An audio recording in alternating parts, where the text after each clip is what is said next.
Good afternoon, ladies and gentlemen. Welcome to another Propagandacast from your host, Imperial Dane. Welcome to the Monday Novice Fight. Yes, indeed, it's that time of the week we're looking at slightly less than awesome players fighting out here. In this case, on the Minsk pocket, we shall be watching STC Feruk and STC Kenker fighting here for the 20th Tank Corps for the glory of Comrade Stalin. Now, the immediate choice, by the way, here for Soviet industry, amongst other things here for Kenker. Nothing there for his teammate. Well, not Kenker, but Feruk. Kenker, on the other hand, having anti-infantry terror tactics and urban defense. An interesting combination there.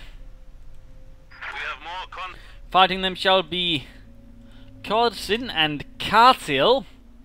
Fighting here for Germany for the 3rd SS Panzerdivision Totenkopf. Commanders are mechanized, German mechanized, or mechanized assault, mechanized, and elite troops. A combination I use once for commanders. Assault support, spearhead, and Jägerroma. Back to Kenker here. Starting up there with one infantry squad, one combination noting here. By the way, his teammate Feruk has 2 combat engineers, maximum on the way here. So either side will for now actually be a bit light on infantry, although we do see some Stravniki here, the penal battalion.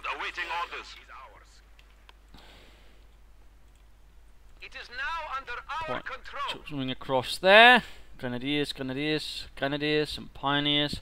Mostly though grenadiers for the Germans, for the Reich. What do you need? Both players heading out to either side. We do note here that Corsin is spanning out a bit early initially, which could be a bit of a dangerous thing generally. Yes, when you're playing as the Germans, you have to be a bit careful with that, as you can risk making yourself a rather easy target for certain things. Machine gun ready. This is our sector now. On the other hand, Karziel is certainly playing a bit more focused, a bit more coherent. That is good. And he's moving up here, coming under fire from the Grenadier with the Kar-98Ks. Fighting away there. Yuri went down. He did not have a happy day. Grenadiers flanking in. Well, Consul flanking on the Grenadiers, but there you go. More Grenadiers are running to reinforce the situation here by the sandbags. Overall, turning the tide against the Russians. Maxim is arriving. Might have a chance there. And we're noting a scout car all the way up here for Feruk. Pioneers here. Engineers actually fighting point blank with the Pioneers. Looks like they do manage to force their way. Partly thanks to the arrival of the additional combat engineers. Scout car goes moving in here for Corsin. Realising he might have spread out a bit too early. We're seeing 3 Grenadiers here, and we're noting an MG4 around there for Karziel. Meanwhile, we are seeing the Maxim line straight in between everything here. I think that's a bit there by Kenker. Makes it a very easy target. MG4 could be setting up. Also a bit awkward positioning there. So roll, that was some poor infantry tactics right there from Kenker. Meanwhile, Feruk here versus Corsin. And Corsin, he actually leaving his troops out in the open versus the scout cannot create there. Then again, I mean, Feruk also seems to have trouble actually utilizing cover. And actually had his Stravniki out in the open at range. They're actually worse off than the Grenadiers. Something to keep in mind there. And of course, with the scout car, though, the Grenadiers themselves have some troubles. But both Soviet players initially having fumbled a bit their first infantry engagements. In some regards, having given the advantage to the Germans. And there you go again. Alternate again, cover is directional right here. It's not going to cover so much. For some reason here, though, Corsin is insistent on fighting with the scout car range of the Grenadiers out in the open. I mean, if you are going to do it, do so in cover. And remember again, cover is directional. This, for example, won't do anything because, again, there's nothing between them and the bullets. The only cover that isn't non-directional is craters. And that's because you're in a bloody crater. So that is important to keep in mind. And again, out here, the Stravniki, they've taken heavy losses to Corsin's troops. So again, you know, remember, use cover, and also remember, your penal troops are not good ranged fighters. I mean, already there's a lot of things to sort of point out. Bit of aggressive push there for the few. Point home to deny the fascists. And they are Panzer's few. And right here looks like he does manage to render neutral. The Soviets making a massive push up the centre, but at the same time the right flank is open. It looks like Karziel might be taking advantage of that, noting a bunker up here as well. Maxim there, by the way, not recruiting MG4 covering here, so he's basically locking off the right flank of the centre, though it's extremely open. And the Soviets are so far taking advantage of that. Kenker pushing up with the Maxim. A new one, of course, since he lost the other one due to some really poor early manoeuvres, I have to say. Skarka here with the sniper support. Skarka has actually now suffered a bit of damage. I suppose that's something for Corsin. Doing their best to deny the fascists the fuel, but then again, the Germans are repeating the trick here, going straight for the Soviets' fuel in response. Noting here, we are seeing terror tactics have been chosen for Kenker. In fact, it's time to put back here to Feruk. With only one real infantry squad, otherwise it's relying on snipers and engineers and a scout car. That's not necessarily a very strong unit composition, to be fair. Let's say this goes also noting that Kenker's actually floating quite a bit of manpower already. I wonder what he's thinking. I hope he's not actually intending to float a lot more. Looks like a flamethrower tank burst open here, catching poor Boris, enveloping him in what he's been carrying on his back. Always a cruel fate. Let's fire up some fascisti. And there you go, Strafniki with the flamethrower.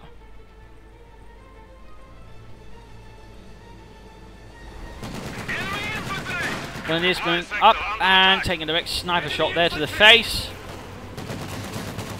So right now we note here that the map control is looking a bit awkward. At the same time the Soviets are doing nothing to defend the fuel point up here, whereas the Germans do have an MG42. At the same time it could actually get ambushed and cut down before it makes it back, handing over an MG42 to the Russians. So it's a bit of a risky placement that we do see for Karziel's MG42. But there we go, MG42 revealed. Scout car going to like hitting the flank then. Going to stay out of the arc of fire there, go hit the side with SVT-40s and flamethrowers. That could very well resist in an MG42 lost there to the Soviet Union. Close to getting it, close to getting Canadians, by the way, down to one man as well. Very risky stuff, very risky, and there we go, MG42 down, cleared out in fact, Pioneers here. Shock troops are moving up, it looks like another Maximus lost right there. Does seem to have a nasty knack here, Mr. Kenker, at throwing away his Maxims there. Scout going down to the German 222. And we're seeing a half-tech up as well for Karziel to support Corsin a bit, it seems. Shock troops falling back in the face of such firepower. Quickly, comrades, let us get out of here. Still beginning to flood a bit of manpower here as well now, Mr. Feruk. Mine's going up there, though that's not bad. Definitely been interesting there in terms of how the map's positioned. There we go, grabbing the MG42. Good move there, but again, he does need to be more careful with machine guns. Though, interesting enough, again, neither of the Maxims so far, at least certainly not this one, rather safe behind German lines, has been secured. I mean, one would figure he might want to add a bit more machine gun firepower to his forces.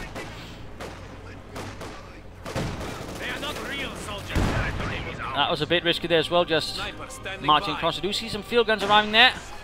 Snipers opening up, firing away. And we're noting here Gewehr 43s for Corsin's Grenadiers. Considering the commanders he had, that means he's gone for elite troops. Light mechanized company up. Yes, comrade.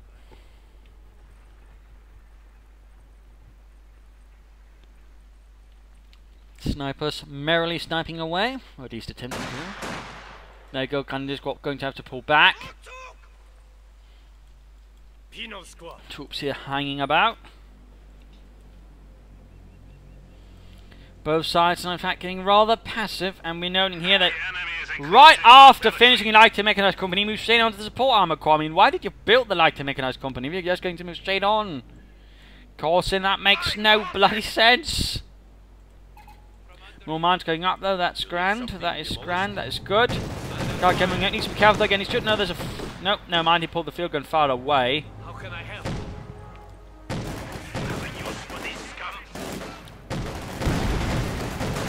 Don't move the Grenadiers closer! Don't move them closer! Why did you move them closer to the shock troopers? Okay, I'm not entirely sure what Karziel's thinking. It could, of course, be the Grenadiers jumping around and then they do have a slight knack for that, but really, I don't think it was that entirely. But that was close to losing two entire Grenadiers. Got to really as soon as the snipers just wiped out half a squad again. They should have pulled them back instead of hanging them about. Nothing good would have come out of that anyways. Panzer Grenadiers here for Karziel. Points there being retaken. No efforts here. They're probably aware of that machine gun bunker, maybe not. Sniper already down one man. In fact, both of them are a bit dangerous here. In fact, the Gewehr for the Fleet is threatening to end their lives in a pretty swift manner. Half-track rushing in there. Does he have troops in it? If not, I mean, I have no idea what Karziel then would rush in. I mean, had he had some Panzer guns in it, for example, it would have been a great idea to just run after there. Then it get up close and just gun away. Apparently not though, and there you go. 222 arrives. Kampfwagenkanone opening up, and there you go, another anti-tank grenade on the half track. Mitraschützenpanzerwagen. Strafniki marching straight into the grenades. Hit 2 Navigewehr for the Fleas. Quite a bit of medium to short range firepower, actually doing quite a bit of nice work there to the Strafniki. Not the wisest idea there from Feruk, and the result is a rather hasty retreat. Field gun sending up, Panzer's leading the way. They're again across open ground like that. They do become easy targets for the conscripts. There you go, Kapaldeladung though. Nice clumped up. And that did the trick, follow up with a rifle grenade, murdering the field gun crew, which allowed for the scout car to move up. The Panzer's leading to pull back for the half track and some reinforcements. And there you go, looks like Corsin resecured himself a Maxim.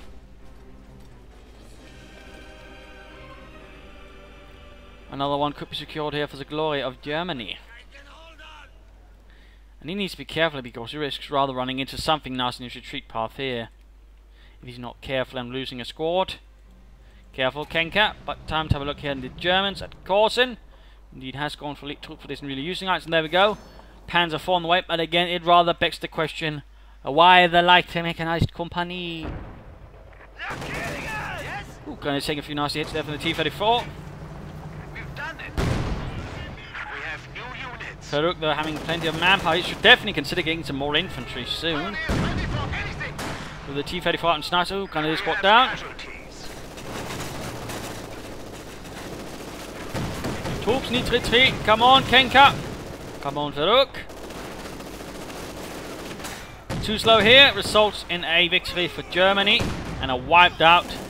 Can't go on there, go retreating again. They do need to be careful where they get the troops in and getting the retreat paths. In this case, several squads wiped out in short minutes because, again, they basically sent them in blindly without considering retreat paths, for example. In particular, knowing the Germans are rather locked down here at this stage. So that was a rather series of poor tactical decisions rather there. You do see a Panzerkampfwagen here already being troop chained up here to Veteran C1. MG on the way as well. 2 snipers hanging about there. Bit of a bold maneuver to have the snipers about like that. And there we go. T-34 moving in quickly to clear out the machine gun bunker here. The noting of field gun has been secured, but the Germans still no sign on the Maxim being secured though. Moving up here, might want to have the MG42 within support range. Looks like they might have a chance there. There go, quick grenade, and a grenade squad wiped out there for Karziel. That's going to hurt. Trucks moving in closer. Where's the MG42? Where is the MG42? That could help a bit against this half track, and the scout camp, particularly Veterans 1, can be reached, and incendiary armor picking rounds can be as well. Looks like, never mind then. Panzer 4 breaking through here. Snipers need to be bloody well careful.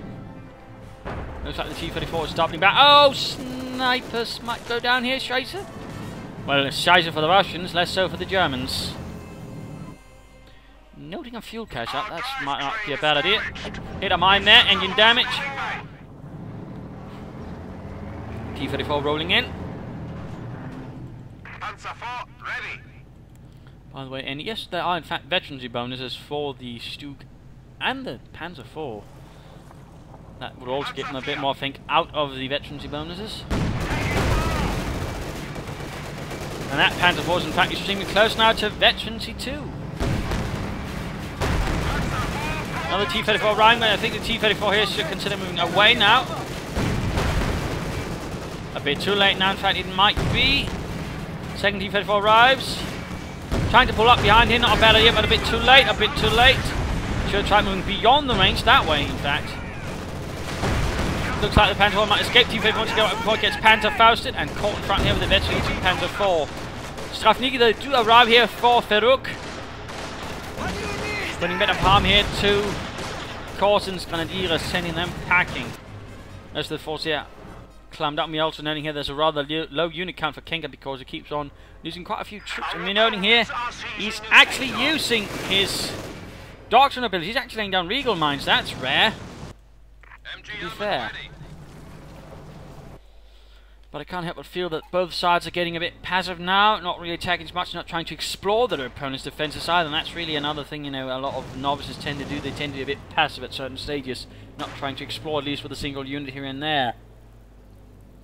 Pushing their luck and their boundaries. Also right now, Corsin could consider putting the Panzer IV back in the base and giving a third bout of training and then getting up to Veterancy 3. That would definitely make this Panzer IV a treat. Noting no commanders, well, commander choices here ground, but nothing beyond that, no tacking so far. Could he be aiming for the elephant? And we are noting here a Sturmgeschütz arriving for Corsin.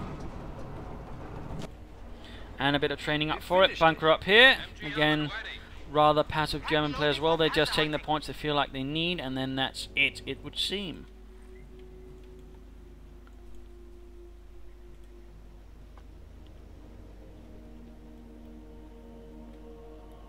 It does seem like Kenker's adding a bit of anti-tank assets as well, and S-35, which can also be reasonably used well against bunkers. It looks like the Maxim here got recruited. Panzer with the Panzer CoH2 moving up. More mines going up, lovely, but why no one here or here? I mean, he's could be laying down a lot more mines, to be fair, and he's certainly got the business for it. Strafwege here torn through. Panzer IV slowly getting there, slowly. And again, rather quiet, rather relaxed. And there we go, the Maxim spots the shock troopers suppressing them. No real efforts towards this point. We do now see the Maxim moving up here, crewed by Pioneer setting up. A bit of quiet. Again, another T-34 there arriving for Feruk. He's still lacking a bit in fuel. More fuel caches would do him good. Looks like fear propaganda is being delivered here upon the Germans. Pinning troops, sending others retreating. Shock troops really should get close and just wipe out the Panzers, and there we go. Grenade going off a bit late there. He should really just get close in as soon as possible, because again, when pinned, they can't just fight back at all. And he could easily, I think, have gotten some kills or even wiped out the entire squad in that moment without worrying about suffering entire loss. Panzer IV moving up here, supporting the Grenadiers. Grenadiers need to be careful. They're moving out in the open. Clamping up his troops, and they're just wiped out there in a series of volleys and other things there. Careful, Corsin. Unit tactics, don't just blindly charge in. Again, that's sometimes what can be a bit dangerous, just moving across the open like that. At the very least, you should have the Panzer IV leading the way then. With its higher armour, it would have certainly been able to dodge some things.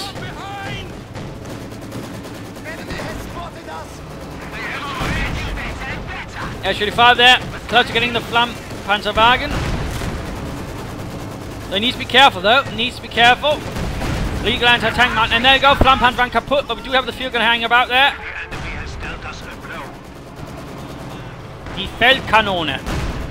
S-35 just needs to get the devil out of there. Small advance here, but again, very little to nothing infantry here for Feruk. He really needs to consider looking into that, by the way. Oh, yes, I'm looking Karziel, so never mind. Another half-track on the way here. S-35 just needs to get away. And interesting, he's still not done anything with this MG4 to support any advantage. I think we did a lot more with it.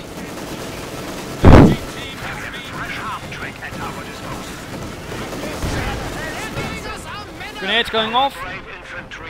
Why didn't pull back the S-35? In fact, it's getting hunted down here by the field gun crew. That's a bit embarrassing. Again, it does seem like Kenker has a bit of a problem in terms of unit preservation, more specifically understanding when he needs to get the devil out of there, which is an important part of unit preservation, realizing when the situation has gone beyond good, in fact this is bad, and you have nothing to gain by hanging around, in which case you should just get the devil out of there.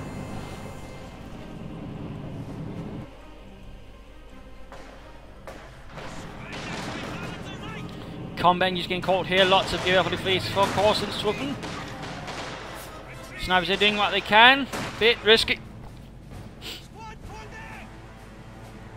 T-34s could easily move in. An interesting note here, I mean, Corsin's making a bit of a mistake here in some regards. He's actually leaving his Stug very much on its own, alone, largely unsupported. I mean, for example, it would be better off yet the Panzer IV there or another Stug in support of the Stug or some more infantry close to it. But rather than that, it's on its own. Flanks are open. Very open, in fact. If the T-34s were to move down and attack, they could catch it from behind. But even then, one Stug versus two T-34s is not going to be a good bet on the Stug. You just see Feruk just keeps churning out more T-34s. The power of the Soviet industry fuels him. Back to Kenker though, who's again got a rather minor force compared to some of the German players. Again, the Soviets do have a slight tendency pounding up, just floating up resource. And Karziel is just floating a ton of resource. I mean, there's still plenty of time before he can get the elephant, I think. But still, you know, he's just hanging back with all that. Flare up there. Attempted rifle grenading the snipers did not quite succeed. Very slow advances.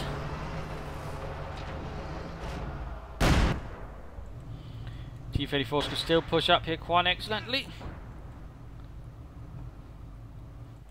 And again, in many departments, are rather quite fine. Note, I mean, everything's happening on the flanks. The centre, for example, the Russians is utterly open, but no one's even investigating. I mean, that's also a bit the problem with being too passive. You're not trying to scout out any options that could sort of give you a slight advantage of something you can exploit. Again, shots moving up here. No M42 support. Other shots moving up here. No sign of smoke grenades even. Although right here, a bit of a blob of infantry unit becomes a bit of a nice target. But still, he should consider some smoke grenades to allow shock troops to get close. I mean, that's why they're there. They're there to get you close to the enemy's units without taking too many shots. Do see some propaganda artillery going in. There we go. 2 T-34 in striking. No target weak point there from Corsin. Bad move. That could certainly give them a bit more time, and certainly no sign of the veteran 2 Panzer IV. Still not moving behind, only 1 Panzer IV. T-34s could get that one, to be fair. Looks like they're not. Quick Panzer fast there. Looks like they're actually able to turn things around here. Su-85 bit damage. He needs to be careful around that legal mine.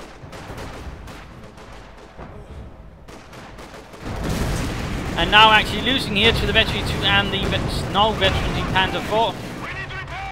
And there we go. Legal mine hit. Tracks blown off. That's going to be a bit uncomfortable for the Su-85. Stug though, by the way, abandoned. More T-34s are arriving for Feruk. And using the kind of half-track here for reinforcement at the front, that is good. That is good. And in fact, now the H-85 is rather uncovered. Though we still got the MG-42 acting as a last bastion of defense. Elephant tank survivors arrive for Karziel. Although he's... No, now it's Corsin that's loading a lot of manpower. Again, that's not good either. Panzer's arriving, 1 T-34 down. Should consider pulling out this fight. I mean, without many Panzer IVs, including 1 Veteran 2 T-34s of less veterans, you really don't stand much chance.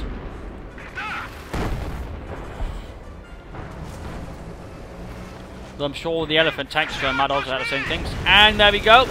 Field gun recruit and just got that S-35 there. And a bold barrage there from the field gun, hoping to get the MG crew, but can it succeed for Karziel? Looks like it. Interesting. There you go, more infantry arriving, T-34 flanking in. Could get that field gun back, you could also get the half track. That would certainly be a small victory there for Feruk. But again, the forces do have a bit of trouble then keeping their things alive for a longer period of time, and now they should have down the way for Kenker.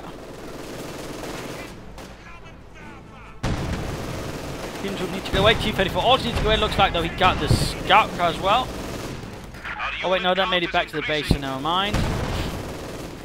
Strafnigge there hanging about, fighting, and realising they're not going to do much fighting, to be honest, because they're pinned to the ground. It is ours. Now see the elephant lumbering ahead, but with no clear idea what could be waiting ahead of it. which could end up backfiring. Knowing by the way the T-34 is now veteran 2 with a high rate of fire. That is good.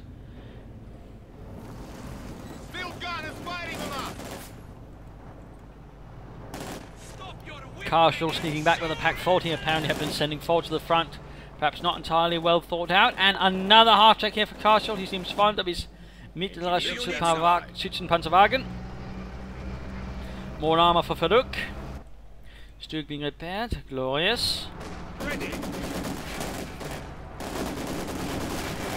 see the stolen Maxim here doing a better job for the Germans than it did for the Soviets. Already 9 kills and veteran T2. Shock troops being suppressed. Quick grenade though. Scout coming up. T-34 moving in. Careful though. Beware of the elephant. Clear propaganda though going in. Elephant largely missing. I think that's on par for the course. The enemy still has 300 points. Shock troops pretty determinedly moving forward, but the T-34 needs to get away there before it gets wiped out by the high velocity hitting enemy gun there on the elephant. SU-5 moving in. Again, not entirely sure if it's a wise idea to move across all your armour when there's an elephant covering the approach. That seems a bit suicidal. Pack 40 here, by the way, could be crudely neutralised by the Germans. In fact, could even flank the elephant there. If it's so fancy, that might actually work. Ready. On the left side, Corsin is doing minimal, although do see some grenades sneaking in there. And quickly sneaking off to the land of the dead. It would seem as the snipers cut them down. And there you go, trying to flank another Pack 40. Looks like the HL5, by the way, went down. Abandoned even. And there we go, the force here trying to steal the pack. We're a bit late on it, and it got run here by Fascists. But it is time for the mid-game analysis. Current situation, the Russians are holding most of the map, but they are suffering in the processes to do so. Again, one of the major reasons being their unit preservation is rather off, but also a major one is that Kenker is largely the one doing all the infantry work, whereas Mr. Feruk here is largely ignoring the infantry, and again that's largely leaving things in the hands of his teammate, which also means that his teammate will be quicker drained out of manpower, and again that rather than all of a sudden puts the pressure upon Feruk, who can't then hold, because again he's lagging infantry, he's largely only got tanks. I mean, there are some issues there in terms of strategy overall and unit composition, which is overall giving the Germans a bit of an advantage most of the time. At a certain moment they do seem to be a bit unable to leverage that composition advantage against the Soviets, which is a bit unfortunate. I mean, all sides do seem to have a bit of problem there with unit preservation to a certain extent, a bit of problem using cover as well, or for that matter buildings. And while it's great that Karziel, for example, is rather intent on having half tracks, he might, consider getting something else. And of course the elephant is nice, but when their primary force for a certain extent is infantry, something that helps with his infantry would also be nice. And of course, Corsin needs to just get a bit more active. I mean, he needs to be taking back most of the map while everybody's focused over there, or at least help his teammate. But again, Corsin is just camping around with a large force for half the match here. On the left-hand side, again, that's one of his problems. It is seemingly tendency to just sit around with a lot of units instead of trying to do something with them, when it's not even really necessary to be on the defense. I mean, you have to consider defense is not something you should always be on the defense, at least according to German doctrine, and that wasn't necessarily half bad. Was, you should only consider the defense a temporary measure. You should always try to be on the attack, because generally there you have the advantage to a certain extent. But again, Corsin, on the other hand, seems to consider the attack to be a bother, and just, hang around defensively for most of the time, despite, again, we have a nice chunk of the map here open. He can even flank in heavily and do some nasty damage to his opponent. He's got veterans, he tanks, but he's doing nothing with them really. He's sending in some troops, but none of the tanks. He's not really going all in as possible. And basically, he's got a lot of resources then standing about doing nothing, which, as I'm sure some of you will remember, I'm not a huge fan of. But for the Russians, really, infantry's needed, and they need to sort of catch together on their unit preservation to a certain extent. Some SU-76s might be an idea to provide a bit of light artillery as well. Though, certainly they should stop trying to attack up here with their armor. They should just try to get their HL5 up there, and otherwise try to attack elsewhere. Corsin's armor, for example, since Corsin is very much on his own now. A quick, solid assault with the HL5, maybe some SU-76s, and the T-34s could probably overwhelm him there, leaving the elephant much more on its own, which would then help things even further, because then they could easily overwhelm it with the T-34s without having to worry about things picking those off as they flank around it. So that is also something to keep in mind. More mines would be good, I mean, at least in the center, which is extremely open.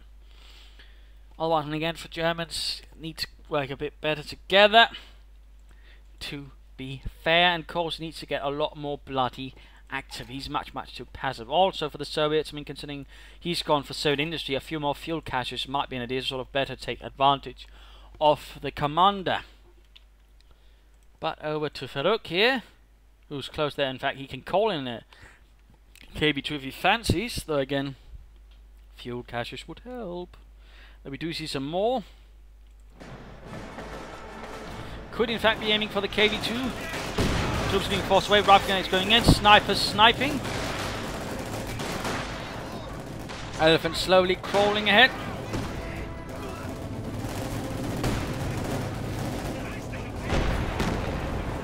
Field gun could be moving up ahead. Scout car moving in. Could it be he's got spotting scopes forward to help do a bit of reconnaissance? T-34 moves up. Point the field gun towards the enemy. Kenker. Looks like he might overmaneuver in there. That is good. Get the other T-34 moving. Get the other one moving. And looks like finally Corsin's getting his tank moving, actually blitzing ahead, which is, well, not really much of a blitz anymore, to be fair. There you go, Elephant taking a nasty bit of damage. Get the other T-34 moving in. The more targets, the better. And remember, you're less accurate while moving. That also applies to the SUD-5 here. We are suffering vehicle losses. And now they might become an easy target there for the Elephant. We have a new unit. Almost got it though. Panzer IV though got the target. We do see the KB2 preeminent with the Ishalov tank arriving there with his 152mm gun.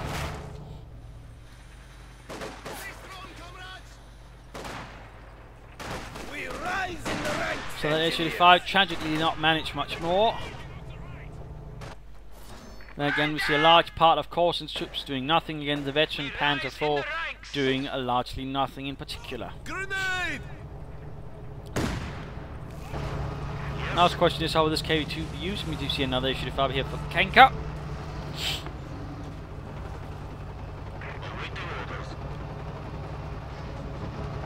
There have certainly been stories of them doing Operation Barbarossa, holding up entire German formations with a single one of them, simply due to the heavy armor, but also the size of the gun, which really pretty much would take on any early German tank and even cause problems for the Flak 88s if they were spotted before they had time to set up and fire. Looks like finally something's going on here.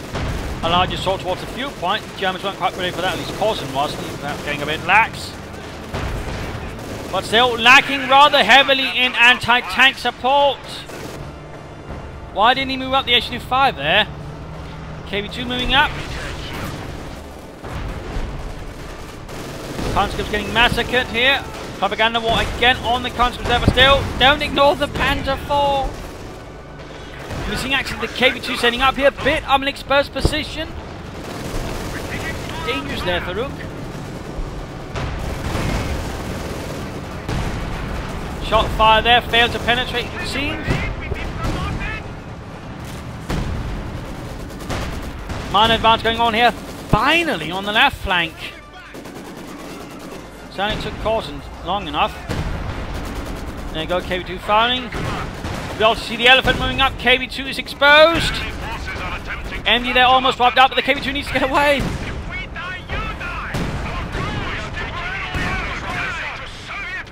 T-34 they're hit by a target weak point. Good job there, Karziel actually using that ability. But T-34 needs to get away. And so does the KB2. We do see a Tiger Ace has arrived here. A Tiger Ace. And this is bad news for the KB2 crew.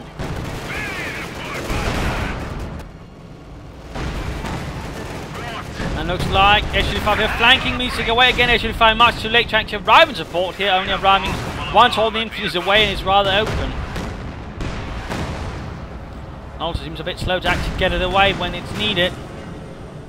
I am under armor attack. So that KB2 rather quickly went up in flames. Ignition fire there. Engineer standing by. Again, they do need to be a bit more coherent in their tactics. They're certainly making it easier for the Germans with the heavy armor to pick them off. Or for that matter, any armor, really.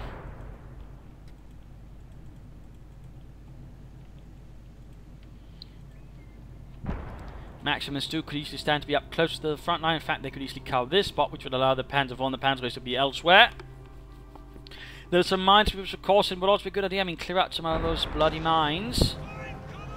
Back to Corsin. Who does have several minesweepers, but interesting enough, doesn't seem to be sweeping with them. And again, you know, you get more out of focusing your pioneers in one tank at a time than just bringing them out. It's a bit more efficient.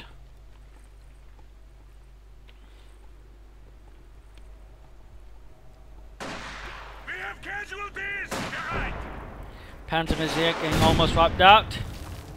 You should just retreat, and there we go. A bit late there.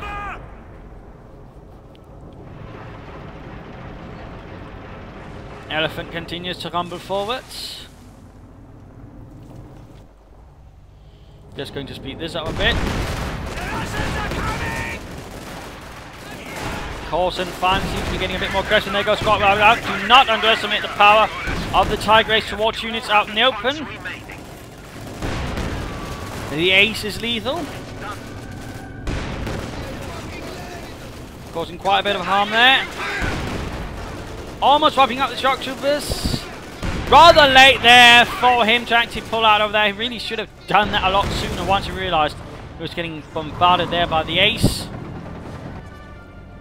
Ever slow advance on the right flank as well. Tanks in need of dire repairs, or dire need of repairs. Just going to pick this up a bit again. Again, they are awfully passive. Another T-34 moving in there. He could use self-repair. For example, I mean, he has the commander. He's got the munitions, I believe. So, I mean, why isn't he using self-repair to get this T-34 back? Or for that matter, he could even get up a repair station. I mean, that would do a lot for both sides. That would allow him to both repair his teammates and his own armor. So, I mean, I think that's really a huge miss there from Feruk, who really could be doing a lot more with his commander, but for some reason seems rather reluctant to do so.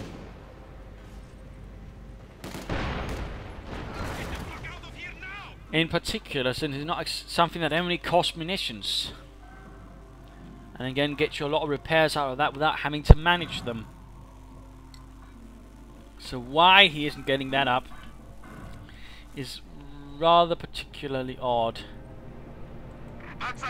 Flamethrower saying about that Panzer IV. Still again, we're just noting a lot of forces doing nothing. They could easily be pushing much, much further forward. In fact, I think they could even wipe out the opponent with that kind of armor right here. But again, nothing is happening. They're just standing about with their hands in their pockets.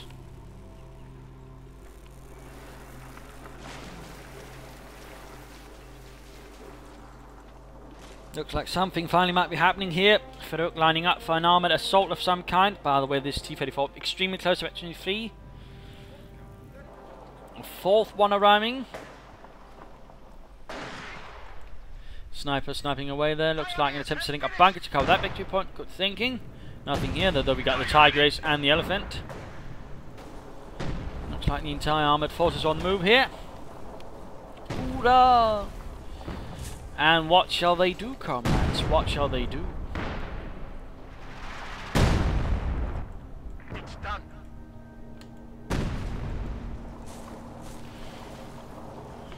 No support, no follow-up, no nothing. Student needs to be careful here. T-34's blasting away. Then goes Stuka almost down. There we go, Panzer IV. They should just need to surround that one. Hit it from all sides, left to the rear. Panzer IV moving in. Oh, mine though, spotted. Elephant opening up. Veteran 3 Panzer IV increasing its rate of fire. Maximus fighting away continually. Just get the T-34s out there before the Elephant arrives. And ramming. Engine damaged.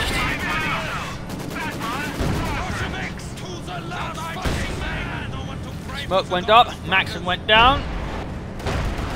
Get the T-34s out of there, comrade, Feruk. And over to Karziel.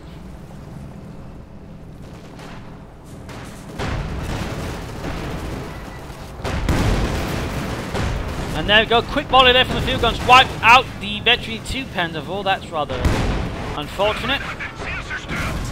Mines going up there to center victory point, that is good. KV-8 madly charging in, while the T-34 mildly charges out. Grenadiers, we found something. But now it seems Karziel's turn to just stand about doing nothing. The Corsin now doing all the work. Contact! Soviet contact!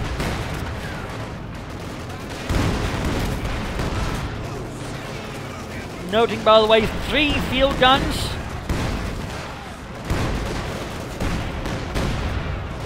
Interesting, but with no support, no cover. Trying to get the elephant, though they might be able to get the Tiger Ace, by the way. Slaughtering the infantry out in front of it, out in the open again. I mean, do be careful about how you attack units. Tanks in particular the Ace. Just an awesome massacre there, and there we go, 3 field guns wiped out. I mean, their tactics really leave a lot left behind, and there we go. I think Kenker just... I'll just check. In fact, he's just lost everything he had. And noting here, by the way, Karziel's filling his own resources. Well, the others aren't, but still, that's not good either. And there's too much floating going on here. Elephant here.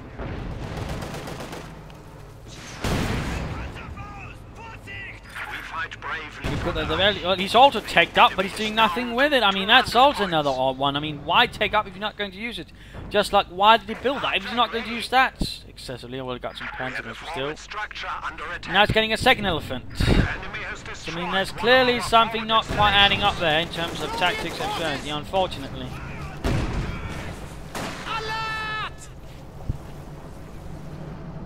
At least it's so to sort of trying to shift from east to west and vice versa. In an attempt to sort of, you know, keep the Germans a bit more guessing, which is good to see, but they're rather sort of unable to sort of really follow it up with some serious damage. Noting, by the way, still no repair stations.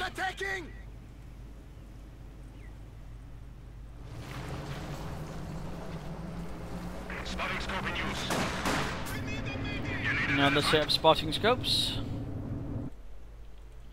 Just going to speed this out a bit. Enemy forces are securing our territory. Orders. Elephant firing away. You guys, listen to me if you want to live. They could easily still be taking back most of the map if they just bothered. But again, the Germans do feel rather too passive. Which against some slightly stronger Soviet players could easily prove to have been their demise. But for now, seems to be the salvation.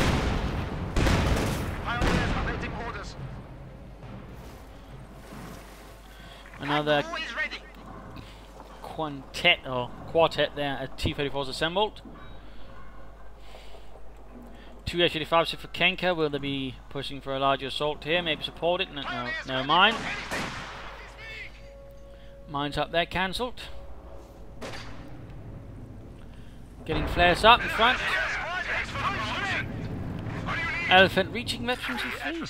Has slipped to 100 points. That's definitely going to be a problem as well. For the Russians, that is. And the T-34, Panzerval making blind advance, so good. The T-34 then spring away. Loads of mines.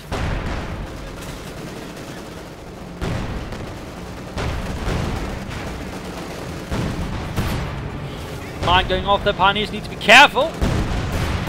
There we go, wiped out. Corsin bleeding out a bit there, in fact time for to Kenker. Can the Panzer Force, or the T-34s get the Panzer Elephant moving up? Aerial reconnaissance. Got a bombing strike. Around here, not entirely sure what he's hoping to catch there, to be fair. H-85 doing nothing. You are showing weakness. We are down to 75 points. Not much happening there then for some reason.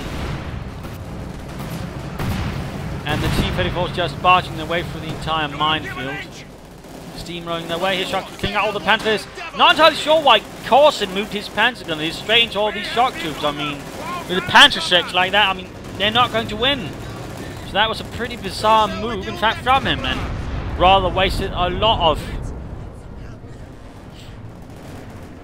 infantry and munitions.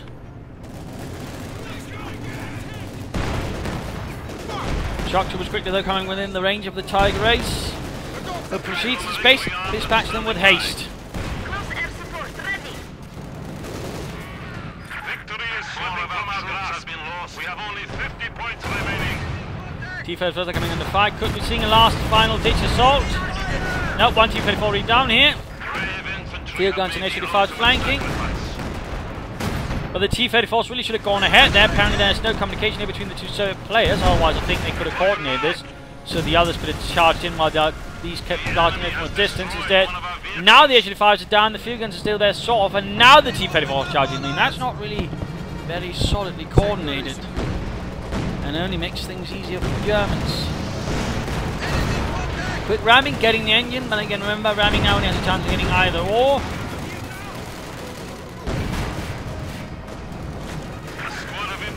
Another attempt at ramming. Another damaged engine. And the full roaming in. And this is largely game over. GG, another elephant here. Don't think eventually the T-34 can maybe escape. Looks like it.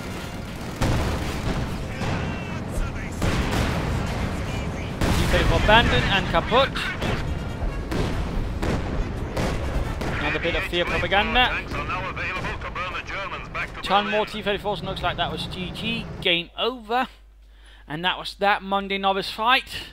A bit slow in many departments, and again, I mean, you have to be careful about getting too defensive and not doing anything. I think this match could easily have been over a lot sooner had the Germans, for example, been a bit more aggressive. I mean, too many times, in particular, Corsin stood about doing nothing with the large part of his force, we could otherwise, you know, been taking territory, harassing his opponent, or doing something. I mean, there are a lot of problems there.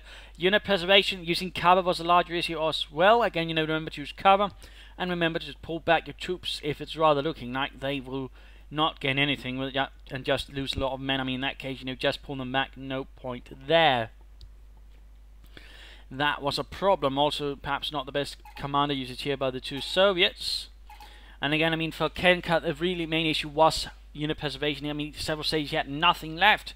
Floating of resources. I mean, Karziel apparently floating quite a bit of resources, but also some of the Soviet players. I mean, that's not good either. That was a really another major issue going on there. I mean, again, note Kenker there. 81 kills, 222 losses. That's insane.